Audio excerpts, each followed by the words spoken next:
TV조선 취재 기자들이 전하는 뉴스의 중심, 보도본부 한나인, 저는 신효섭입니다. 이른바 고발 사주 의혹이 새로운 국면을 맞았습니다. 고위공직자 비리수사처, 즉 공수처가 오늘 오전 의혹의 핵심 당사자인 국민의힘 김웅원실과 손준성 검사의 사무실 등을 전격 압수수색한 겁니다. 특히 정기국회 회기 중 수사당국의 야당 의원 강제 수사는 전례가 드문 그 자체로 매우 민감한 사안입니다. 당장 국민의힘은 야당 탄압이라며 펄쩍 뛰고 있습니다.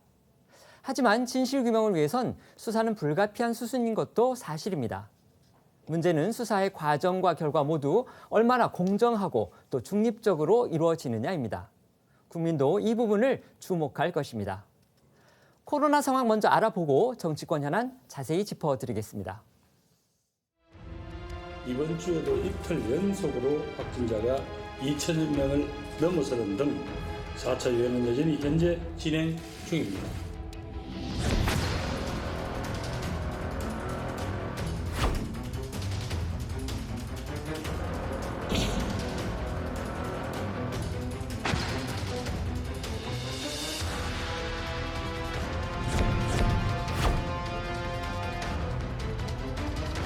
이상 발생 감시 체계 등을 통해서 지속적으로 모니터링하면서 보상 범위를 확대해 나가겠습니다.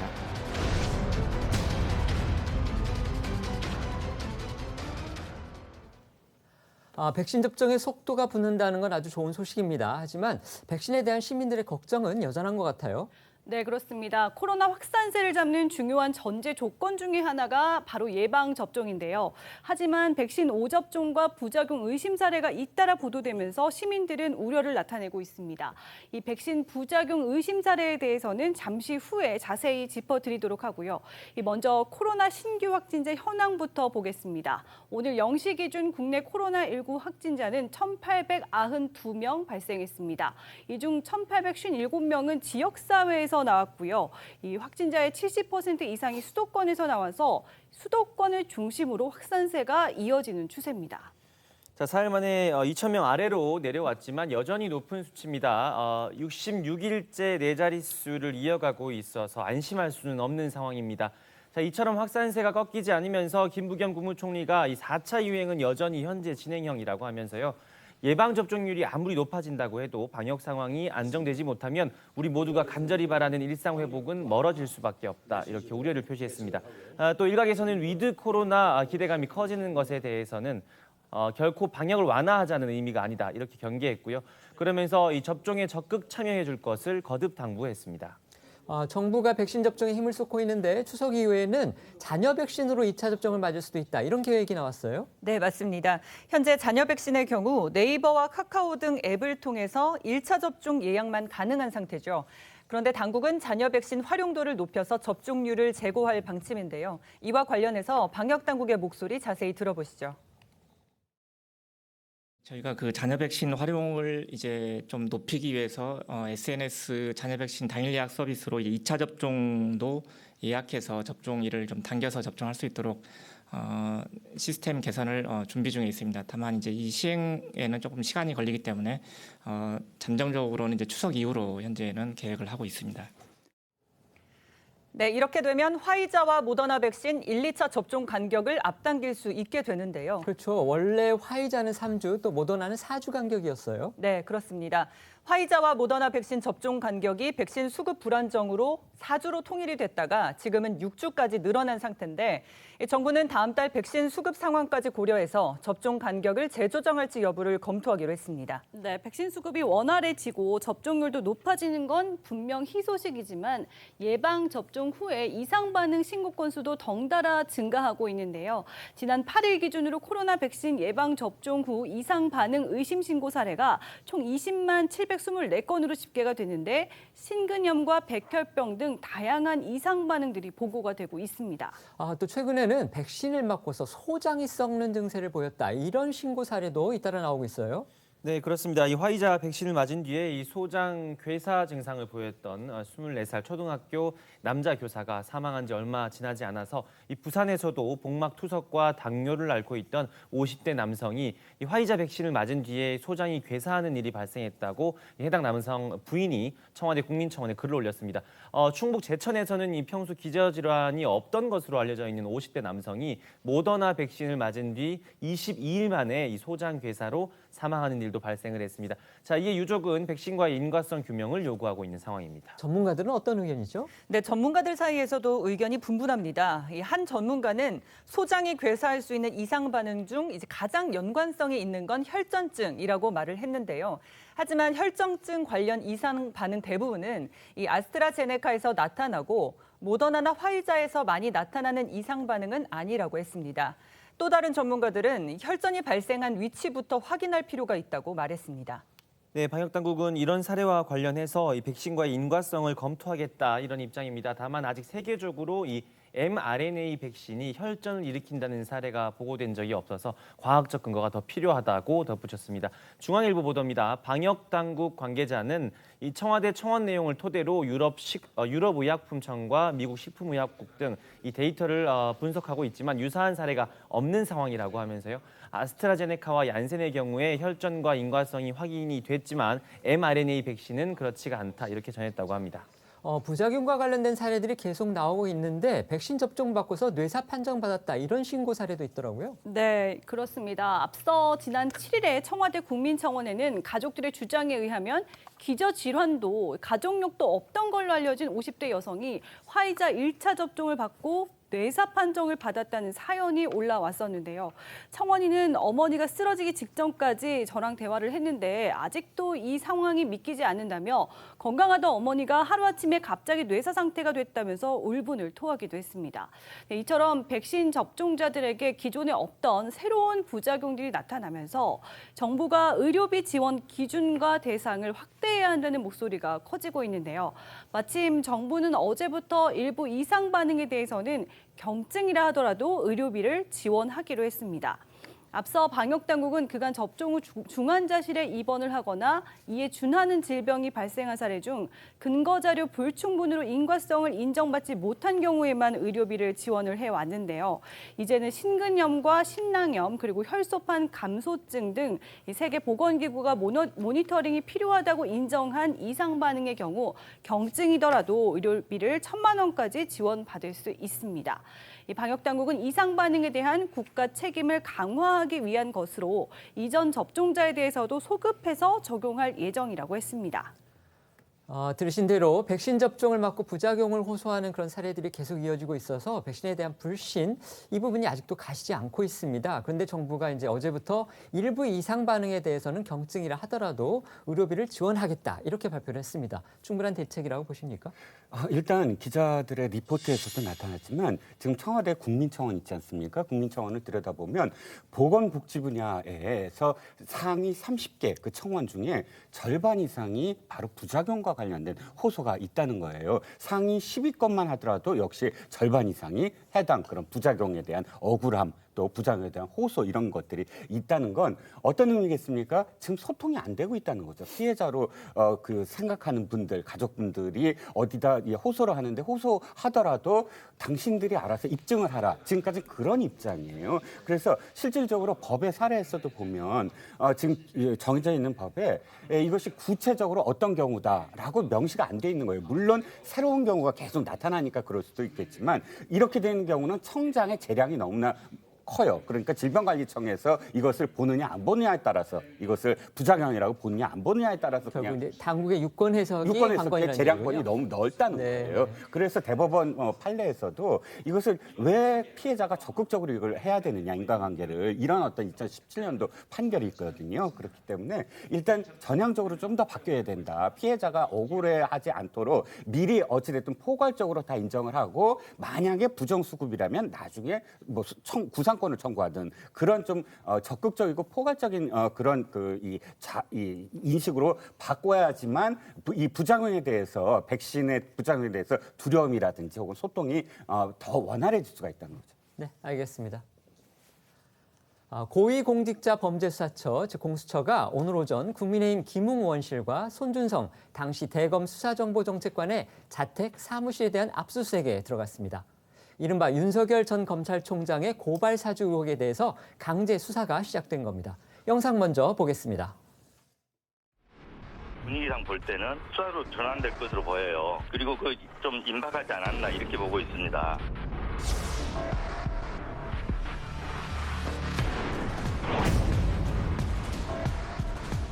증거가 이제 일정 부분 나오고 텔레그램에 왔다 갔다 한 기록이 다 있다 그런다면 수사를 받아야 되는 거죠. 심각한 야당 탄압이라는 생각이 듭니다.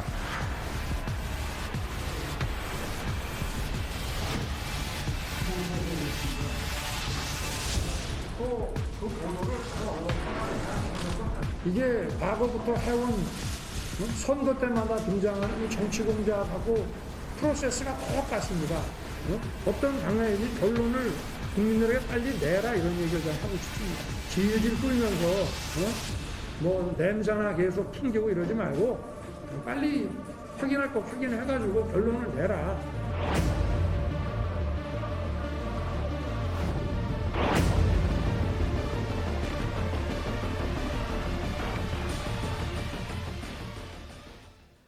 지난 2일 뉴스버스의 첫 보도가 나온 이후에 여드레 만에 강제 수사가 시작된 셈이군요. 네, 그렇습니다. 지난 6일 한 시민단체 대표가 윤석열 후보 등을 직권 남용 권리 행사방해 등의 혐의로 공수처에 고발한 지 나흘 만의 일이기도 합니다.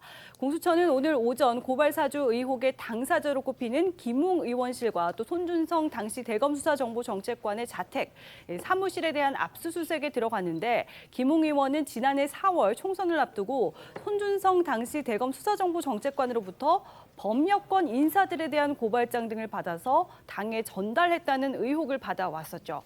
이 공수처는 시민단체의 고발장을 접수한 이후에 최근 고발인 조사를 진행을 했고 곧바로 입건해서 수사에 나선 것으로 보입니다. 또 해당 사안의 이른바 제보자도 대검 감찰부에 본인의 휴대전화를 제출한 상태입니다. 국민의힘에서는 심각한 야당 탄압이라고 반발하고 있고요. 또 민주당에서는 진상규명의 길로 들어갔다며 환영의 뜻을 밝히고 있습니다. 들어보겠습니다. 이것은 심각한 야당 탄압이라는 생각이 듭니다. 경위를 좀 더 살펴봐야 하겠지만 우리 당으로 들어온 공익 제보를 우리가 어떻게 처리하고 하는 것은 정당의 문제인 것이지 그게 공수처가 개입해야 될 사안이 결코 아닙니다. 지금 김웅 의원실이 아마 이제 보도에 의하면 공수처에서 수색을 하고 있는 모양인데요. 진실이 곧 밝혀지기를 바랍니다. 국민의힘과 검찰이 어떻게 연결되어 있는지 연결고리를 정확히 확인되어야 하기 때문에 검찰의 진상조사가 바로 수사로 전환되어야 한다는 점을 말씀드립니다. 공수처가 생각보다는 빨리 움직인 듯한 그런 느낌도 듭니다. 그런데 김웅 의원하고 야당은 미처 예상을 못했나 봐요. 네, 맞습니다. 김웅 의원 오늘 오전 아침에는 자택에 머물고 있었던 것으로 알려졌는데 잠시 전이죠. 12시가 조금 넘어서 국회로 들어왔습니다. 압수수색이 시작이 되고 이 국민의힘 당 지도부와 추경호, 허은하 의원 등 국민의힘 의원들이 이 상황을 파악하기 위해서 김웅 의원실로 속속 모여들기도 했었습니다. 들으신 대로 김기현 원내대표 오늘 원내 대책회의 후에 기자들과 만나서 야당이 제기한 문제에는 지지부진 세월 늦추기만 하고 여당 측에서 제기한 문제에 대해서는 정광석화처럼 기습 남침을 한다라고 하면서 이 사안은 정당의 문제이며 공수처가 개입할 사안이 결코 아니다라고 주장하기도 했습니다. 자, 항의에 나선 국민의힘 의원들 주장을 더 들어보겠습니다. 지금 이제 국회 개회 중인데 왜 의원회관에 사무실까지 압수수색을 하는가 얘기했더니 뭐 적법한 절차에 따라서 영장을 집행했다고 하니까 저희로서는 이제 그렇게 된 것인가 보다 이해를 하고 있는 거죠. 이제 김웅 의원 자신이 검사시니까 듣기로는 뭐 지금 댁에 계시면서 영장에 대해서 알고 계신다고 그렇게 저희가 들었습니다. 사전 이미 제출이라든가 이제 그런 형식들도 충분히 가능한데 야당 국회의원 회관을 이렇게 다 털어가는 게 이제 과연 정당하냐 그 부분에 대해서 이제 어필을 했고 일단 김웅 의원 쪽하고 뭐 얘기가 돼서 허락을 받았다고 하니까 일단 뭐 너무 과잉으로 또 불필요한 어떤 자료라든가 그런 부분들이 유출되지 않는 선에서 하는 것으로 얘기를 했습니다. 또 전주의 의원실에 따르면 수사팀이 김 의원과 그 보좌관의 PC 등에 대해서 압수수색을 시도하는 과정에서 국민의힘 관계자 등의 항의로 일부 중단이 됐던 것으로 알려졌었습니다. 전주의 의원 측은 공수처가 김웅 의원 측의 변호인 참석 없이 압수수색을 진행했으며 영장 재확인을 요청하자 응하지 않았다며 항의를 표하기도 했습니다. 반면 더불어민주당은 김웅 의원실 압수수색과 관련해서 이제 김웅 의원이 진실의 입을 열어야 한다고 밝히기도 했죠. 고용진 민주당 수석 대변인의 이야기 이어서 들어보겠습니다. 김웅 의원이 지난 기자회견에서 결국은 김웅 의원의 입을 통해서 나온 것은 오히려 의혹만 더 커지는 내용이었고 본인의 법적 책임을 면하기 위한 그런 빠져나가기식 그런 회견이었기 때문에 이제 압수수색도 들어가고 공인으로서 김웅 의원이 진실의 입을 열어야 된다 그렇게 생각합니다. 네, 의혹의 당사자 중 한 명인 김웅 의원에 대한 유승민 그리고 윤석열 후보 측의 입장도 상당히 엇갈리고 있습니다. 어제 유승민 후보 같은 경우에 김웅 의원은 깃털에 불과하다 이렇게 얘기를 했어요. 네, 그렇습니다. 이 반면에 윤석열 후보 측에서는요, 김웅 의원이 명확하게 설명을 내놓지 않고 있는 점을 오늘도 지적했습니다. 들어보시죠. 김웅 의원은 제가 보기에는 그냥 단순한 전달자였고 어떻게 보면 깃털에 불과한 거고 몸통은 윤석열 후보나 손준성 검사입니까? 그쪽이 핵심이고 또 제보자가 있지 않습니까? 그 사이에 이제 김웅 의원만 자꾸 부각이 된 건데 어쨌든 그 손준성 검사라는 그분이 대검에 상당히 고위 직책을 갖고 있던 분인데 그런 분이 자기 혼자 생각으로 그런 문구를 만들어 가지고 이걸 고발을 하라고 그랬다는 것은 저로서는 도저히 믿기지 않습니다. 검찰에서 만든 게 확실하고 그게 당에 전달돼서 김웅 의원이 누구든 중간에 전달자가 있고 또 당에 들어왔고 만약 그게 사실이라면 저는 윤석열 후보는 후보 자격이 없다고 생각합니다. 제일 안타까운 것은 사실은 핵심 당사자인 김웅 의원이 말이 오락가락하고 횡설수설해서 저희도 안타깝게 생각합니다. 다만 한 가지 분명한 사실은 김웅 의원은 당시는 뭐 의원도 아니었고 좀 쉽게 말씀을 드리면 김웅 의원은 유승민 의원 덕분에 국회의원 배지 단 사람이지 윤석열 총장하고는 아무 관계가 없는 사람이에요.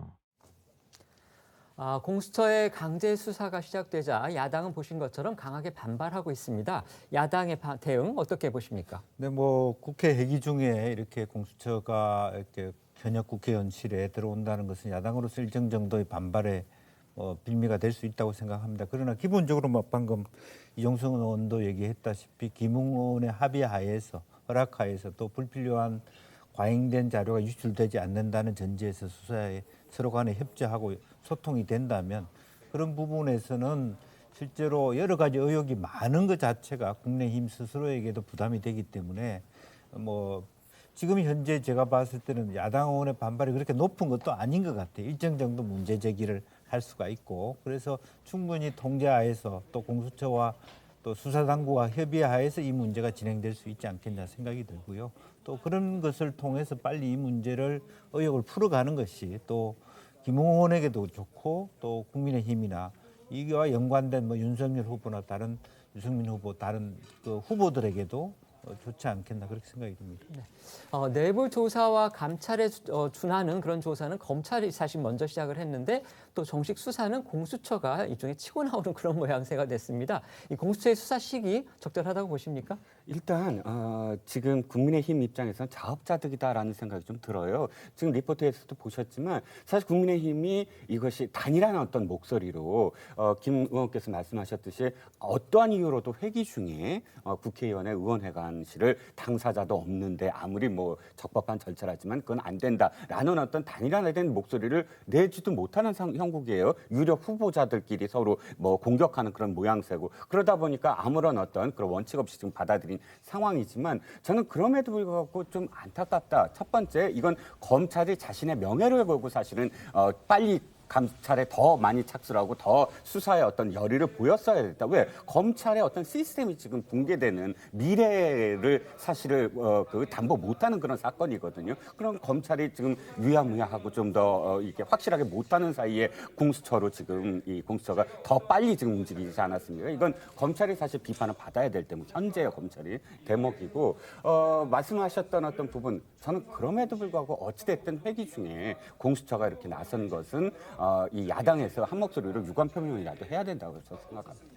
네, 또 손준성 당시 대검 수사정보 정책관의 자택과 사무실도 압수수색이 진행이 됐다고 전해드렸는데 지금은 대구고검 인권보호관으로 근무 중이죠. 더 팩트에 따르면 오늘 손 검사는 연차를 내고 출근을 하지 않은 것으로 전해졌습니다. 손 검사의 경우는 지난 3일하고 6일은 연차를 내고 출근하지 않았지만 7일부터 어제까지는 정상 출근을 한 걸로 그렇게 보도가 됐었어요. 네, 그렇습니다. 손 검사는 외부와 접촉하지 않은 채 모처에 머물고 있는 것으로 보이는데 바로 이 손 검사에 대해서도 윤 후보 측은 선을 긋고 있습니다. 들어보겠습니다. 문 대통령과 김경수의 관계처럼 뭐 드루킹 사건이 있었지 않습니까? 네. 그런 관계나 또는 뭐 정치적으로 아주 친밀한 관계가 돼야 되는데 손준성 검사는 윤석열 사단도 아니고 제가 이제 쭉 그래서 궁금해서 봤더니 근무 인연은 2017년에 네. 중앙검사장 할 때 형사 7부장을 했던 관계밖에 없어요. 예. 그리고 윤석열 검사는 특수통이고 윤석열 총장은 특수통이고 손준성 검사는 형사기획통입니다. 그러니까 예. 서로 인연이 전혀 그거밖에 없는 관계인데 네. 그 밑에 있는 사람이 그와 같이 부당한 지시를 받아서 한다. 이거는 검사로서 상상하기 어렵다. 이렇게 생각합니다. 아주 공정하고 정치적 중립을 지켜야 되는 박범계 장관이 나와서 윤석열 예비 후보, 당시 검찰총장과 손준성 검사와의 사이에 그 이상의 관계가 있다는 엉뚱하고 황당한 주장을 하는 등 이 정치권을 넘어서 정부까지 이 사건에 개입하는 것 아닌가 이런 의구심을 지울 수가 없거든요. 제1야당의 역할은 이러한 집권당과 그리고 정부의 핵심 관계자가 나서서 터무니없는 정치 공세에 나설 때 대통령 선거에 엄정한 중립을 지키고 선거 공작, 선거 개입에 대한 여지가 단 하나라도 나타나지 않도록 강력한 문제를 제기하는 게 저는 야당의 역할이라고 생각합니다. 일단 공수처가 앞에 서고 또 검찰은 밀어주는 그런 구도로 보입니다. 근데 어쨌든 이왕 이뤄진 만큼의 수사가 앞으로 어떤 부분에 초점을 맞춰야 할지 의원님 어떻게 생각하십니까? 사실은 뒤에 뭐 정정식 의원이 고발한 것은 극히 어떻게 보면 일반적으로 할 수 있는 법적 테두리 안에서 정당히 할 수 있는 프로세스라고 보여지고 다만 그 고발장 텍스트가 4월 이전에 있었던 부분이 물론 터무니없이 좀 앞뒤가 안 맞는 부분이 있지만 상당수 폼이 비슷하다는 측면에서 공수처는 가장 핵심으로 김웅원보다는 손준성 검사에게 실제적으로 만약 그것이 맞다면 현직 검사가 어떤 고소고발의 문제를 야당과 협의하여서 진행하고자 했다. 혹은 사주를 하고자 했다. 사주 미수가 됐다.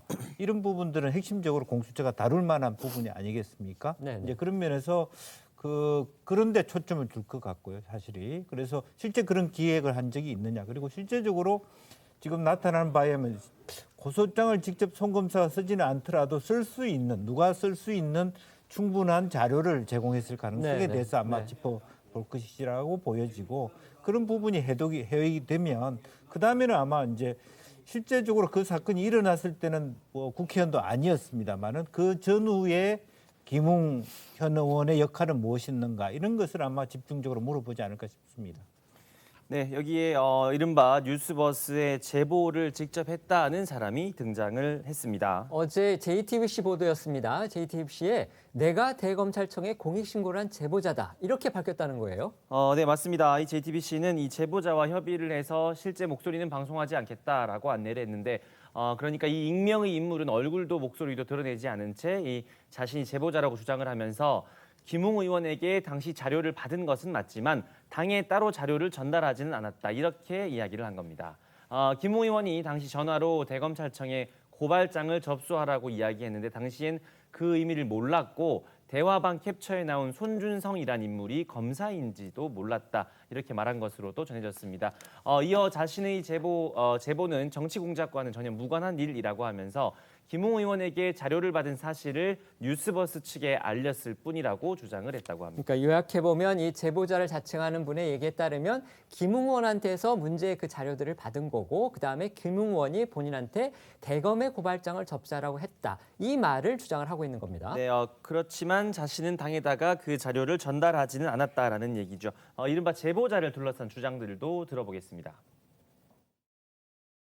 공익 제보자 신분이기 때문에 제가 더 이상은 말씀을 드릴 수 없지만 그분 신원이 밝혀지면 제보 경위도 아마 밝혀질 거라고 생각합니다. 이 일이 벌어지게 된 경위도 아마 이해가 될 거라고 생각합니다. 인터뷰에서 유승 제보자가 유승민, 윤석열 모두 잡으려고 하는 거다라는 취지의 말씀하셨는데 특정 캠프를 생각하시고 말씀하신 건데 그 부분은 아까도 말씀드렸듯이 제보자가 밝혀지면은 저절로 이해가 되실 거예요. 이거를 인터넷 매체에다가 제일 먼저 제보했다고 하는 사람 여러분 전부 다 알고 계시죠? 그 사람의 신상에 대해서. 과거에 그 사람이 어떤 일을 벌였는지 여의도판에서는 모르는 사람이 없고 저도 들었습니다.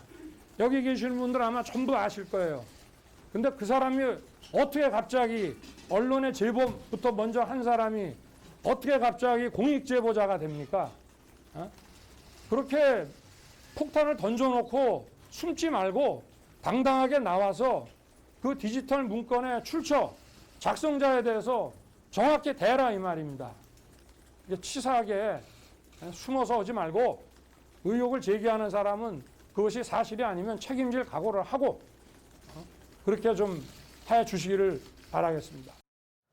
그런데 며칠째 지금 정치권하고 언론을 통해서 유력 제보자로 지목된 인물이 있습니다. 일부 언론들은 사실 이분의 실명도 지금 공개를 했지만 저희는 공익신고 문제 등을 생각을 해서 편의상 A씨라고 부르려고 하는데요. 이 A씨가 자신의 페이스북에 입장문을 또 올리기도 했고요. 그런데 과연 이 A씨가 JTBC와 인터뷰한 사람과 같은 인물이냐 이런 궁금증이 지금 커지고 있는 거예요. 네, 맞습니다. 편의상 저희가 A씨라고 부르고 있는데 이 A씨는 동아일보와의 인터뷰를 통해서 자신이 제보자냐 아니냐는 중요한 게 아니다 이렇게 이야기를 했다고 합니다. 제보자 색출 프레임은 결국 사건을 뭉개려는 것이라는 주장인데요. 또 중앙일보와의 통화에서도 역시 자신이 제보자인지 아닌지는 이야기할 수 없다며 김웅 의원과 윤 후보를 향해서 허위 사실을 얘기하면서 사건을 뭉개려 한다고 바짝 날을 세웠다고 합니다. 정리를 해보면 이른바 A씨는 현재 정치권과 언론 그리고 김웅 의원 등이 추정하고 있는 제보자가 본인이라는 사실만 인정했을 뿐 자신이 실제 제보자인지 또 고발사주 의혹에 가담했는지는 정작 공개를 하지 않고 있는 것이고요. 오늘까지도 제보자와 공익신고자의 정체가 명확하게 규명되지 않으면서 이 고발사주와 관련해 제기된 의혹이 점점 더 미스터리 속으로 빠져들고 있는 형국입니다. 관련 목소리도 들어보겠습니다. JTBC에서 또 제보자라는 분이 또 인터뷰를 했네 보니까요. 이분은 또 어떤 분인가요?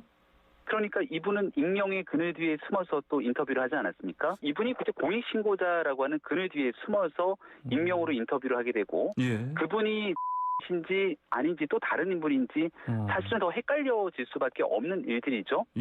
그런데 김웅 의원의 언급처럼 만약 해당 인물이 가 맞다면 정치권에 굉장히 깊게 연관이 돼 있었고 또 미래통합당에만 당적을 가지고 있었던 것이 아니라 그 이전에는 다른 당에서도 활동했기 때문에 각종 오해가 증폭될 수 있습니다. 따라서 공익신고자 그늘에 숨을 게 아니라 본인이 직접 자신 있게 나서서 맞다 아니다에 대한 사실관계를 말하면 진실이 저는 명확하게 해결될 일이라고 생각합니다.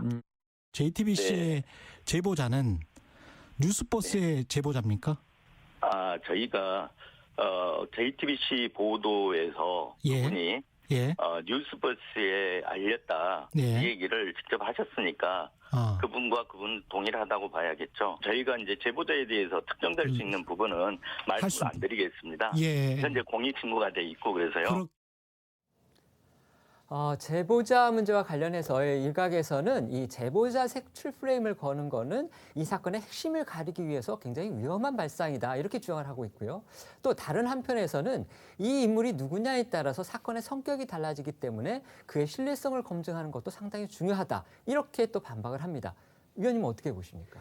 자, 우리가 그 공익신고자를 보호해야 된다라고 하는 것은 보호할 만한 이유가 있어야만 되는 겁니다. 물론 그건 규정도 있고 권익위가 규정을 하면 당연히 그것은 보호할 가치를 판단의 권위가 한 것이죠. 그런데 지금 이진동 발행인이나 혹은 A씨 지금 제보자로 우리가 그러니까 몇몇 언론에서 보도되고 있는, 보도되고 있는 또 추정되고 있는 A씨 이 두 분의 그러니까 이 언급들은 사실상 모호하다는 거예요. 즉 이 두 사람은 뭘 얘기해야 되냐면 A씨의 경우 내가 제보자다 아니다만 얘기하면 돼요. 네네. 그런데 이분은 지금 그거는 중요하지 않고 사건에 대해서 이야기하고 있어요. 우리가 A씨에 대해서 이 인터뷰를 하려고 하는 건 그 사람이 우리가 보호할 만한 가치가 있는 그런 사람이야라는 거 국민들이 판단하게 만들려고 지금 인터뷰하는 거지. 이분이 어떤 이 사건과 관련해서 논평을 듣기 위해서 인터뷰를 하는 게 아니잖아요. 이분은 정당 활동도 최근에 안 했다면서요. 그러면 근데 이분은 자꾸 논평을 하려고 해요. 윤 검찰총장과 또는 김웅 의원이 나를 하고 있다. 그리고 그래서 그들이 갖고 있는 사건 자체를 그 가치를 내리고 있다. 이런 어떤 표현들을 쓰는 건 사건에 대한 이야기를 하고 있는 것이거든요. 그렇기 때문에 대단히 부적절하다. 그리고 마지막으로 한 말씀만 더 드리면 이겁니다. 이건 새로운 어떤 사실 논쟁이 좀 있어야 될 문제인데 선거와 관련돼서 폭로를 하는 행위들. 그러니까 이게 네거티브 국면에서 굉장히 많이 캠프 내에서도 폭로를 합니다. 그런데 이 선거 관련해서 예를 들어서 가정입니다만 상대편 이 후보자를 도우려는 목적으로 이쪽 캠프에 있는 사람이 폭로를 했을 때 그것을 공익이라고 할 수 있느냐. 선거에서 나오는 그런 모든 폭로들은 전부 다 그럼 권익위가 보호해줘야 되느냐. 이 문제와 관련해서는 또 다른 시각으로 바라봐야 된다는 거죠. 근데 이분은 어쨌든지 간에 지금 본인의 얘기도 그렇고 언론 보도에도 그렇고 어떤 특정 캠프에 가입돼 있는 그런 부분은 지금 아직 확인이 안 되고 있기 때문에 그 부분은 저희가 조금 더 알아봐야 될 것 같습니다. 제가 드리는 말씀은 이분이 캠프에 있다 없다를 떠나서 앞으로 선거 국면에서 정치적인 어떤 이슈가 됐을 때 그렇죠. 정당에 있는 사람들이 폭로를 하는 경우를 말씀드린 겁니다. 네, 이 고발 사주 의혹의 열쇠를 바로 이 제보자가 쥐고 있기 때문에 이 사람이 과연 누구냐 이거에 관심이 끊이지 않고 있는 건데 이른바 A씨는 이 선거 캠프를 시작으로 정치권에 발을 들였고 또 이후 여러 정당을 거친 것으로 알려졌습니다. 언론 보도를 보니까 여권하고 야권 정당이 두루 소속이 돼 있었더라고요. 네, 미래통합당에는 총선 전에 입당을 한 것으로 알려져 있는데 윤석열 후보 측 관계자는 이 A씨가 냈던 입장문을 두고 의혹에 연관돼 있다는 것을 자백한 거나 다름없다라고 말하기도 했습니다. 김웅 의원은 제보자가 밝혀지면 이 일이 벌어진 경위도 이해될 것이라면서 정치적 배후의 존재를 언급하기도 했었죠.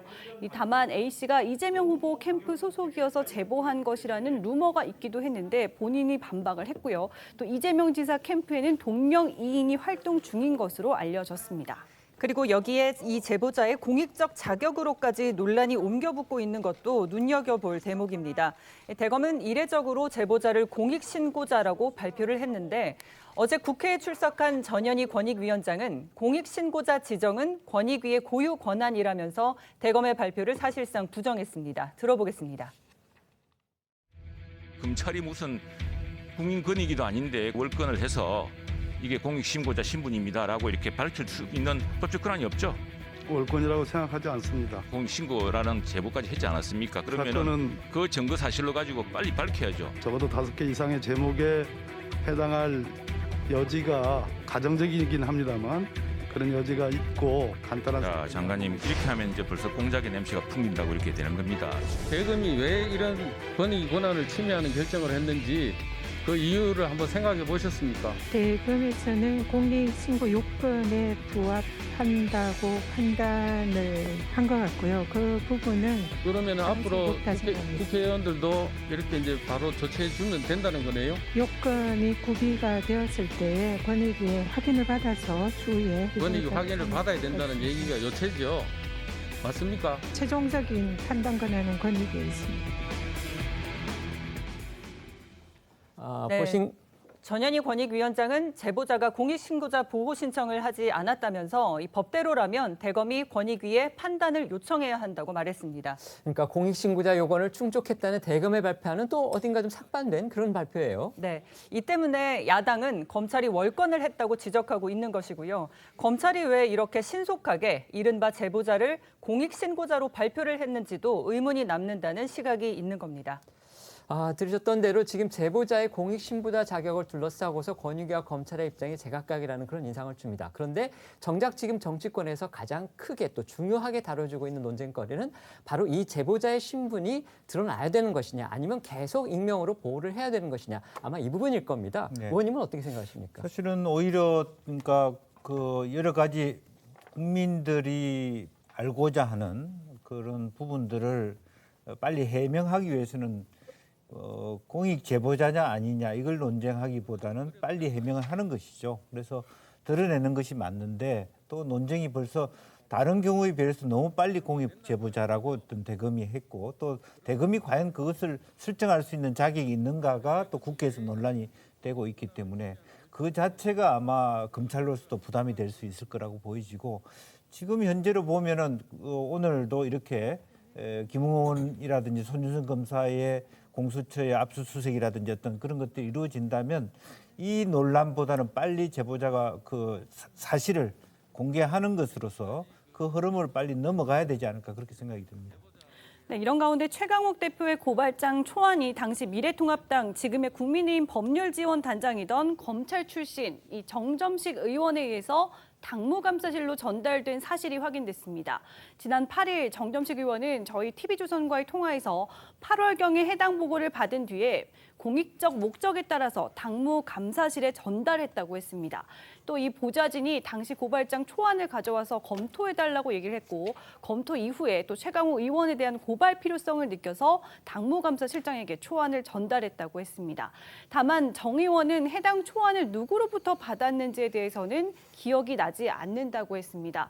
그러면서 이 당 소속의 법제사법위원이나 또 아니면은 의원일 가능성은 있다고 했습니다.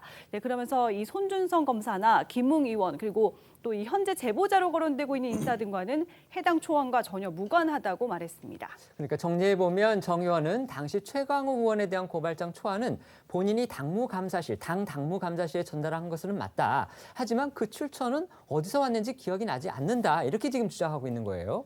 네, 맞습니다. 자, 정리를 해보자면 이 국민의힘 전신인 미래통합당이 지난해 8월 최강욱 의원에 대한 고발장을 제출할 때 이 참고 자료가 됐던 이 초안이 당시 법률지원단장이던 정점식 의원을 통해서 담당 변호사에게 전달됐다는 건데요. 문제는 당이 실제로 이 8월에 고발을 했던 해당 고발장이 이 손준성 검사가 보낸 걸로 의심되는 고발장과 상당히 비슷하다는 지적이 많다는 겁니다. 자, 두 고발장을 비교를 해보면 단어와 문구는 조금씩 다르지만 30줄이 넘는 범죄 사실과 판례가 거의 똑같고요. 특히 넉 달의 시차가 있는데도 이 최강욱 의원이 출연한 유튜브 조회수가 57만 명으로 동일하고 또 실제와 다른 주민등록번호가 적힌 부분도 동일했습니다. 네, 때문에 일각에서는 고발사주 의혹이 실제로 당의 고발로까지 이어진 것 아니냐는 주장이 나오고 있고요. 여당에서는 정점식 의원과 윤 후보가 가깝다는 점을 들어서 공세에 나서는 상황인데 관련 목소리들 들어보시죠. 두 고발장은 내용이 판박입니다. 특히 4월 8일자 고발장에는 최강욱 의원이 허위 사실을 유포했다고 특정된 유튜브 방송 조회수가 57만 회로 기록되어 있습니다. 그런데 8월 25일자 고발장에도 이 조회수가 57만여 회로 기록돼 있죠. 실제 8월의 조회수는 90만 대인데 이게 고발 사주 아닙니까? 국민의힘도 사실은 당 자체가 관련돼 있다는 것이 확인이 된 셈이고 장제원 의원이 어떤 인터뷰에서 밝히신 걸 보면 정점식 의원하고 그 윤석열 후보하고 굉장히 가깝다는 거잖아요. 네. 윤석열 후보가 혹시라도 정점식 의원과 어떤 직접적인 어떤 일을 했느냐라고 하는 의구심도 좀 제기되고 있는 상황이어서요. 예. 확인이 필요하다고 보입니다. 그런데 또 지난해 실제 고발을 담당했던 변호사 말은 또 이들의 생각하고 또 달라요. 네, 그렇습니다. 당시 이 최강욱 의원에 대한 고발장을 직접 작성한 변호사는 고발장 초안은 아무 의미가 없다고 주장을 하고 있습니다. 고발장 초안이라고 하는 문건 자체가 수사에 아무 의미가 없었고 수사 과정에서 모두 수정이 됐다는 건데요. 해당 변호사는 어제 자신의 블로그에 최강욱 선거법 위반 고발에 대한 기본적인 이해 필요성이라는 글을 쓰고 고발 사주가 되려면 적어도 검찰에서 고발을 접수받아 수사를 진행할 준비가 돼 있어야 했다. 그런데 어떤 준비도 돼 있지 않고 계속 공부하고 추가 증거를 찾는 과정을 거쳤다는 게 이 고발인 진술을 담당한 변호사로 명확히 말할 수 있다고 말했습니다. 또 참고로 이 최 대표 고발에 대해 다른 어떤 사건보다 당에서 관심이 없었다고 했고요. 그런데 지금 와서 갑자기 이 사건이 검찰에 고발 사주가 없었으면 처벌받지 않았을 대단한 사건으로 비춰지는 게 이해할 수 없다고 강조했습니다. 어쨌든 이번 사건의 가장 중요한 쟁점 중에 또 다른 것인 손준성 보냄 파일, 그다음에 당에서 유통됐던 고발장 초안과의 직접적인 연관성은 현재까지는 전혀 확인되지 않고 있는 그런 상황인 겁니다. 네, 맞습니다. 따라서 정 의원이 어디서 누구에게 이 초안을 받았는지가 시급하게 규명돼야 할 사안입니다. 자, 논란이 커지자 어제 국민의힘은 공명선거 추진단을 꾸리고 이 본격 진상조사에 나섰습니다. 어제 이준석 대표 목소리 이와 관련한 또 윤석열 캠프 목소리도 함께 들어보겠습니다.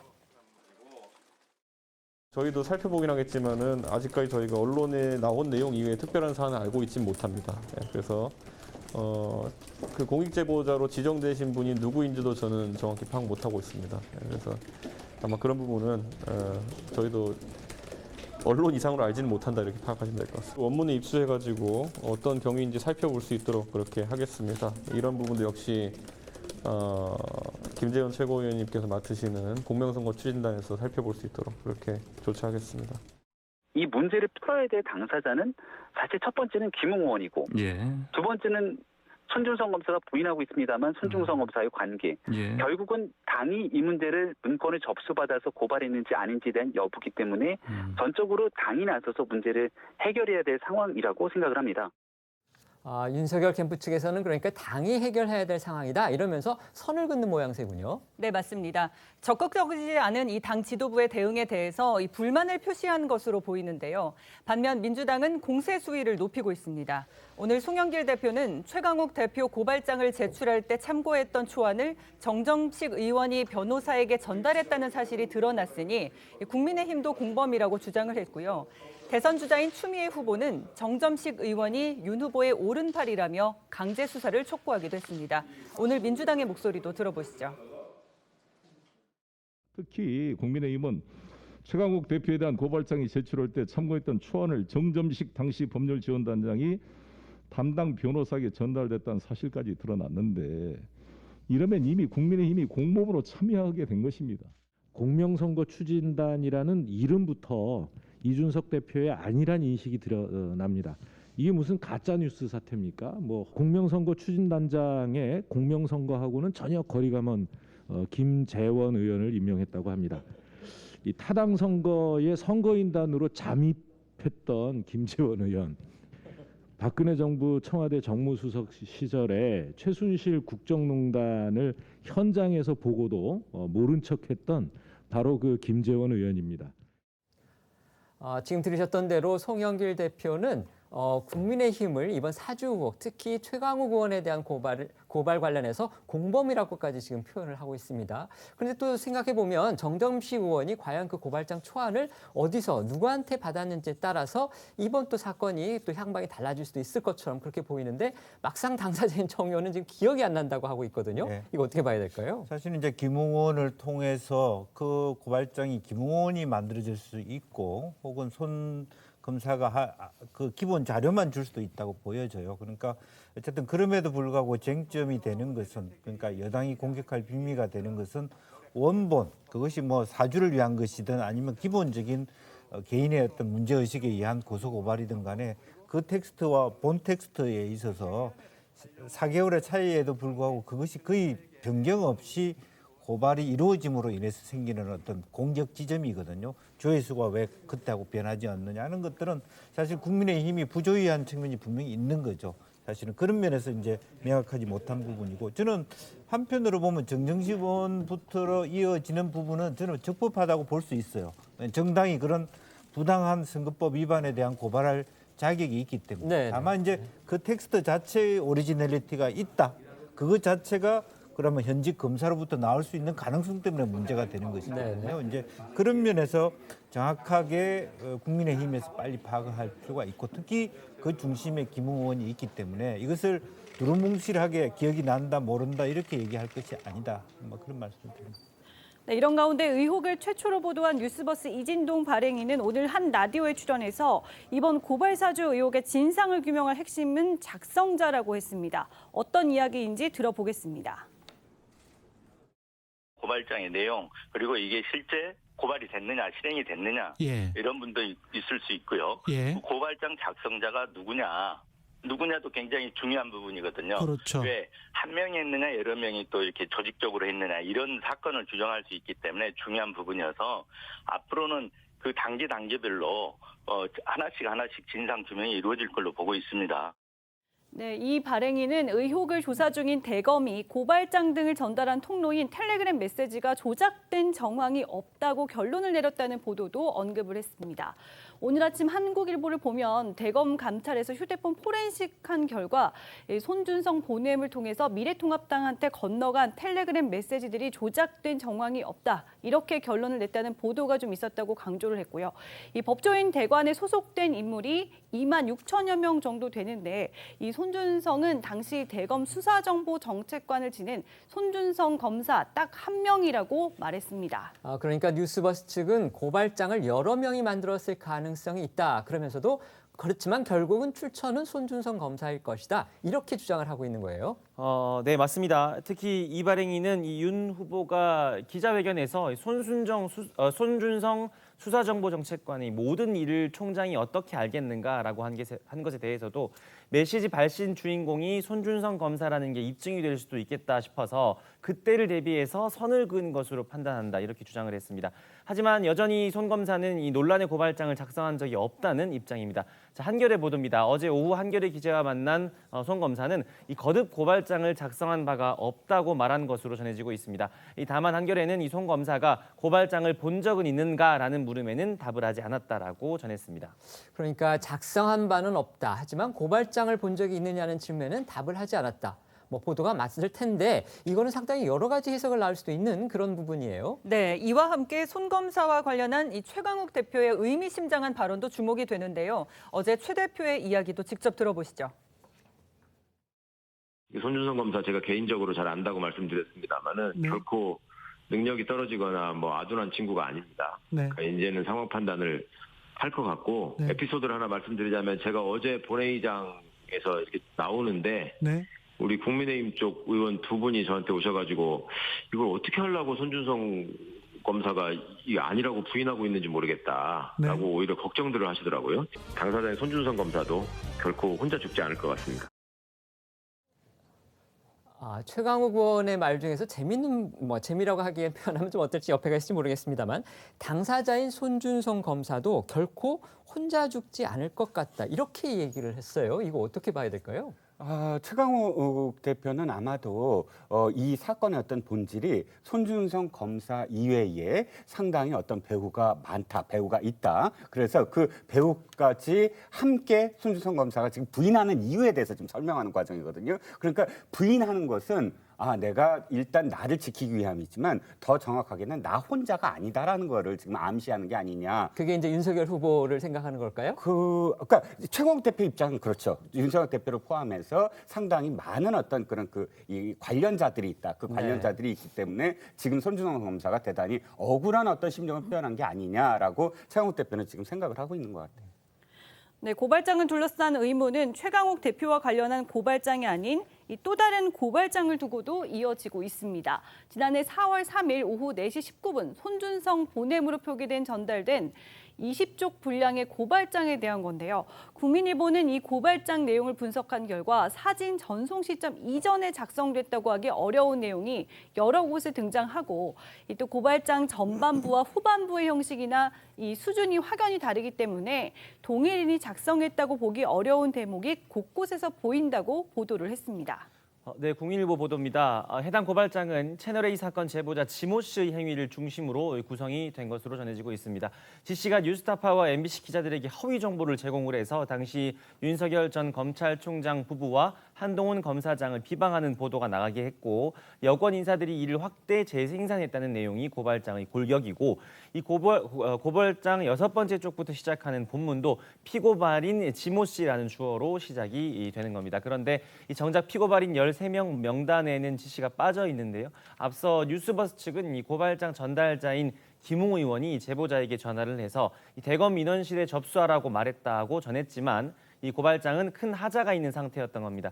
앞서 윤 후보 역시 기자회견에서 해당 고발장에 대한 의구심을 강하게 드러낸 바가 있는데 윤 후보 목소리도 들어보겠습니다. 그 당시는 총선 전이기 때문에 거의 하루 종일 각종 그 선거사범 사건에 대한 지휘에 분주할 때입니다. 선거가 코앞인데 상식적으로 말이 되는 걸 가지고 해야 저는 도저히 이해할 수가 없습니다. 더구나 한번 보십시오. 그 보도에 난 그 고발장 내용 그 언론에서 인용한 걸 보면 4월 3일 날에 일어났던 일들이 막 4월 3일자 고발장에 들어가 있더라고요. 그거는요 현실적으로 불가능한 일입니다. 네, 이 윤 후보가 언급하는 내용은 고발장 16쪽에 등장하는데 최근 조선일보 취재를 통해 연결고리가 명확히 드러나게 됐다. 이에 여러 기자들이 제보자 X와 밀접한 관련자들을 탐문하던 중 민모 변호사가 지 씨 법률 대리인 역할을 해온 사실이 드러났다고 돼 있는 대목입니다. 그러니까 4월 3일에 전달된 문건에 조선일보 취재를 통해 드러난 사실, 그게 등장한 거군요. 네, 그런데 고발장에 등장하는 조선일보의 보도는 이 고발장 전달 당일인 4월 3일자 지면에 보도된 내용이고요. 또 고발장에는 조선일보가 지 씨를 전속 제복군으로 보도했다고 돼 있지만 전속 제복군 표현은 4월 10일자 조선일보 신문 칼럼에 등장한 표현입니다. 지금 이 문제가 되고 있는 이 의혹과 관련해서는 고발장이 2건이 있습니다. 그래서 4월 3일에 보내진 그런 고발장이 한 건이 있고 또 4월 8일에 보내진 고발장이 있는데 지금 국민일보가 집중적으로 분석해서 문제를 제기한 것은 바로 4월 3일자 고발장입니다. 이 고발장이 윤석열 당시 검찰총장 부부와 그다음에 측근인 한동훈 검사장에 관해서 의혹을 제기하는 그런 부분인데요. 지금 국민일보는 이 4월 3일자 고발장을 분석을 해보니까 여러 가지 의문점이 있고 또 앞뒤가 안 맞는 부분이 있다. 이렇게 지금 보도를 한 겁니다. 어떻게 보셨습니까? 제가 봤을 때는 이제 고발장을 구성해 가는 과정에서 여러 사람이 첨삭했을 가능성이 있고 또 그런 면에서 송 검사가 1차적인 고발장의 내용을 보고 다른 소스를 더 전달해 가는 과정 그런 것이 있었고 그런 과정에서 어떻게 보면 최종적인 날짜는 변경 없이 업데이트되어 가는 그러니까 4월 3일 이후에도 이것이 전달되지 않는 고발되지 않은 상태에서 업데이트돼 가는 그런 가능성이 있고요. 또 만약에 하나는 송 검사가 관여를 했다면 그렇습니다. 네, 그렇습니다. 관여했다면 실제로 고발장을 쓰지 않을 수는 있죠. 여러 가지 고발장을 쓰는 과정에서 만약에 관여했다면 핵심적인 내용에 대한 소스를 좀 다오. 그럼 내가 줬다라는 의무로서의 보냄이라든지 그런 말을 쓸 수도 있는 부분이고 또 하나는 그 자체의 스톱돼 있던 과정을 8월 달에 다시 누군가 다시 첨삭을 하면서 업데이트하지 않았겠습니까? 이제 그런 부분이 하나 있고 최종적으로 뉴스버스에서 다시 이것을 재조정하는 과정이 있을 수도 있다. 그렇기 때문에 수사가 매우 중점적으로 이루어질 필요도 있을 것 같다는 생각이 듭니다. 네, 고발사주 의혹을 두고 정치권의 논란이 뜨거운 가운데 어제 국민의힘에서는 대선 주자들에 대한 공개 압박 면접이 있었습니다.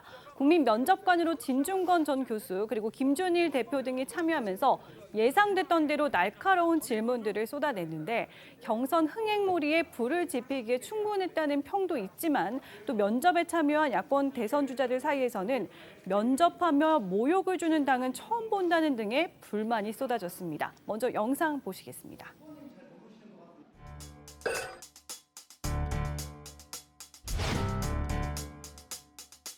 예전에 돼지발정제 뭐 이런 자서전에 이런 것들이 굉장히 좀 안 좋은 이미지로 남아서 차마 홍준표는 못 찍겠다 이런 거가 많은 거 아닌가요?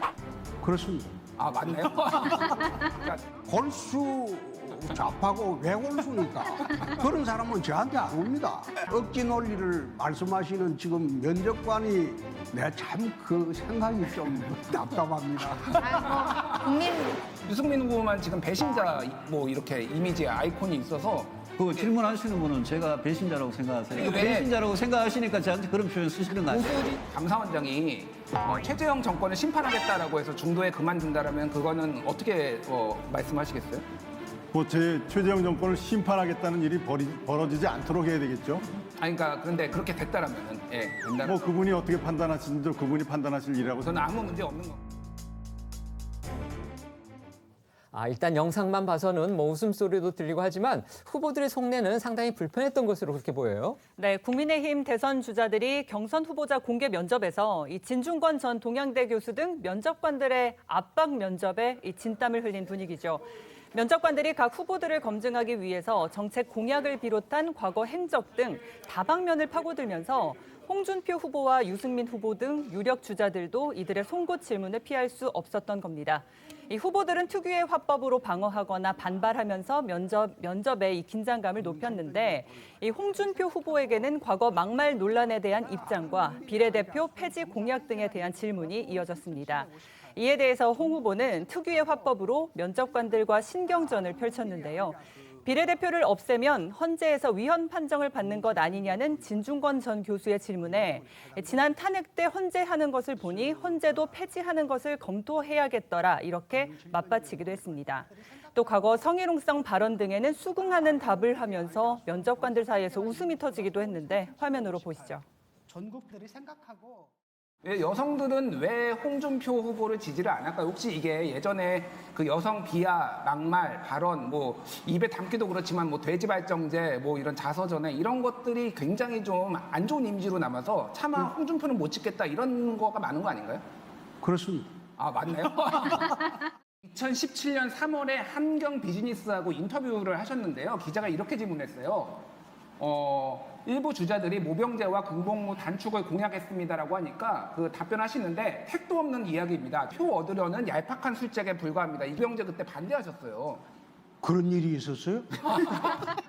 2012년에 안철수 후보가 똑같이 100명 줄이자라고 얘기한 건데 혹시 안철수 후보 공약을 카피하신 건 아닌가요? 질문하시는 게 저래 베베 꼬여서 질문하니까 내가 답변하기가 난감하네요. 그러니까 특히 홍준표 후보의 불만 표시가 두드러져 보이는군요. 네, 맞습니다. 오늘 홍 후보는 이렇게 모욕을 주는 당은 생전 처음 본다면서 강한 불쾌감을 드러냈습니다. 자, 3명의 면접관 중 2명을 반대 진영 사람을 앉혀놓고 편향적인 질문으로 조롱하고 낄낄댄 22분이었다 이런 이야기입니다. 면접관으로 참여한 진중권 전 교수는 홍준표 후보와 진주의료원 문제를 두고 이 설전을 벌이는가 하면 유승민 후보와는 여가부 폐지를 놓고 또 각을 세우기도 했는데 당시 화면도 이어서 보겠습니다. 홍준표가 대통령이 되면은 전국의 공공병원 다 폐쇄해서 코로나 대응을 할 수가 없다. 굉장히 우려된다. 이런 식의 지금 얘기들이 있어요. 지금 진주 그런 말씀하시는 분들은 절대 저를 안 찍습니다. 그거는 억지 논리니까. 그래서 난 그런 사람한테는 대꾸를 하지 않습니다. 말 같지 않기 때문에. 골수 좌파고 왜 골수니까. 그런 사람은 저한테 안 옵니다. 억지 논리를 말씀하시는 지금 면접관이 내가 참 그 생각이 좀 답답합니다. 대통령이 되게 되면은 뭐 민주노총을 혁신하겠다. 근데 그 방법이 긴급재정 명령권을 발동하겠다고 하셨거든요. 그렇습니다. 근데 긴급재정 명령권을 발동하는 요건이 있죠. 그렇습니다. 그 요건이 뭐죠? 내가 사법시험을 합격한 사람입니다. 어떻게 그 당에서 면접관들 저 두 분은 아주 골수 좌파들인데 당에서 면접관은 저런 분들을 면접관으로 했죠. 저한테는 상관이 없습니다만은 다른 후보들이 골탕 먹겠는데요. 여가부 폐지 공약을 내세우시면서 혹시 여성단체들이나 아니면 2030 여성들한테 견해를 물어보신 적은 있습니까?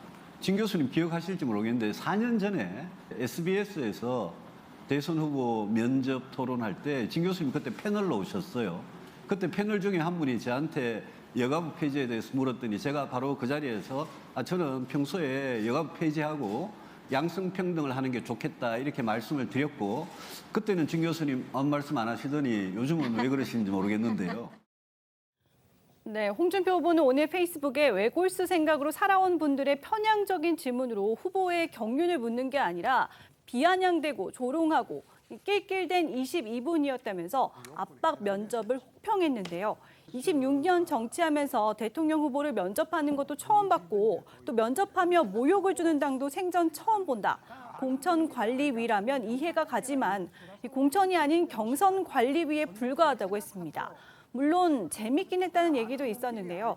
다만 대통령 선거는 전국을 돌아다녀야 하는 선거인데 후보들 발목 잡는 이런 행사는 더 이상 자제하라. 또 토론 없는 경선 관리는 무의미한 경선 관리라고 얘기하기도 했습니다. 네, 유승민 후보도 역시 면접관을 맡은 진중권 전 동양대 교수를 향해 불만을 노골적으로 드러냈습니다. 어제 면접 이후 나온 목소리를 들어보시죠. 면접관의 문제가 있습니다.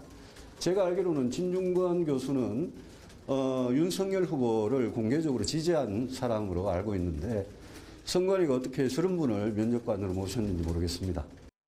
두 분은 그 골수 좌파인데 베개 꼬였더라고. 그래서 질문도 별로 불편하지는 않았습니다.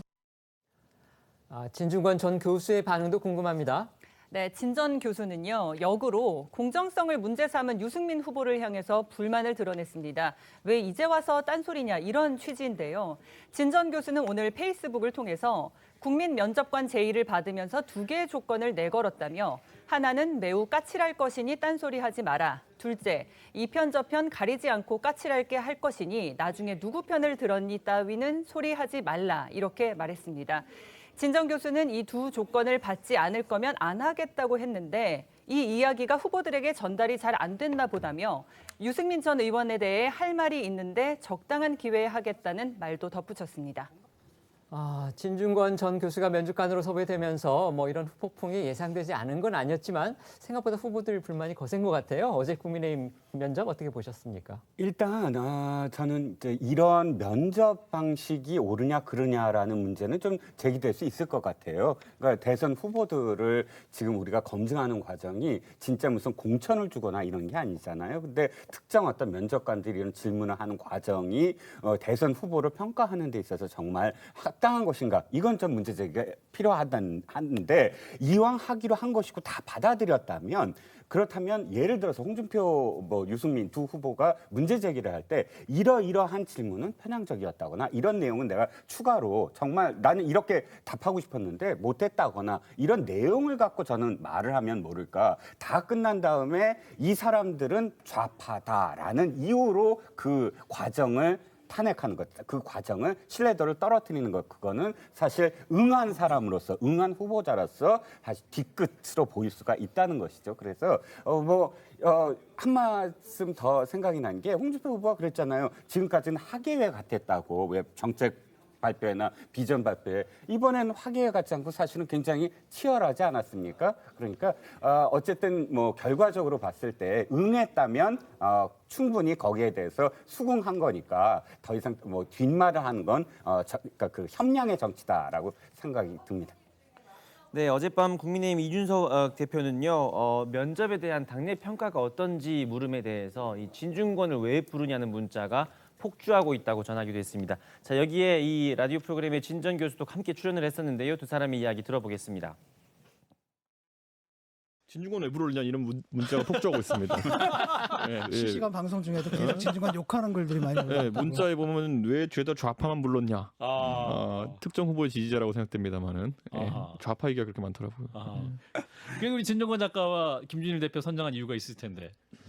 제가 진중권 교수는 선정 안 했고요. 아, 그래요? 예, 그 김준일 기자라는 분은 그 보수 세계의 새로 선보였습니다. 제가. 네. 그렇다고 김남국 의원을 부를 수는 없잖아요. 근데 재밌었을 것 같은데 김남국 불렀으면 대박 아니야? 네, 민주당 경선 초반 최대 분수령이 될 1차 국민과 일반 당원 선거인단 온라인 투표가 어제 마감이 됐습니다. 투표율이 상당히 높게 나왔다고 하던데요. 네, 그렇습니다. 민주당에 따르면 어제 오후 9시까지 온라인으로 진행된 1차 선거인단의 투표율은 70.36%입니다. 64만 1,922명 가운데 45만 1,630명이 참여한 것으로 집계가 됐는데요. 이 투표율은 첫 순회 경선지인 충청권 투표율 50.2%를 훌쩍 넘어서는 수치죠. 자, 1차 국민선거인단 온라인 투표는 어제 마감이 됐지만 오늘부터 12일까지 진행되는 ARS 투표까지 더하면 지난 2017년 대선 경선 최고 투표율인 76.59%에 근접할 것으로 보입니다. 그러니까 이른바 1차 슈퍼위크, 그러니까 일반 국민의 여론조사, 그다음에 투표가 결과가 반영되는 이 결과가 향후의 경선 흐름을 좌우할 것 같다, 이런 얘기들이 많은데 선두주자인 이재명, 이낙연 후보 측도 상당히 촉각을 곤두세우고 있겠어요. 네, 맞습니다. 특히 이 충청권 경선에서 이재명 후보와 이낙연 후보 간 득표율이 2배 가까이 차이가 났었는데 이 득표차는 1,206표에 불과했습니다.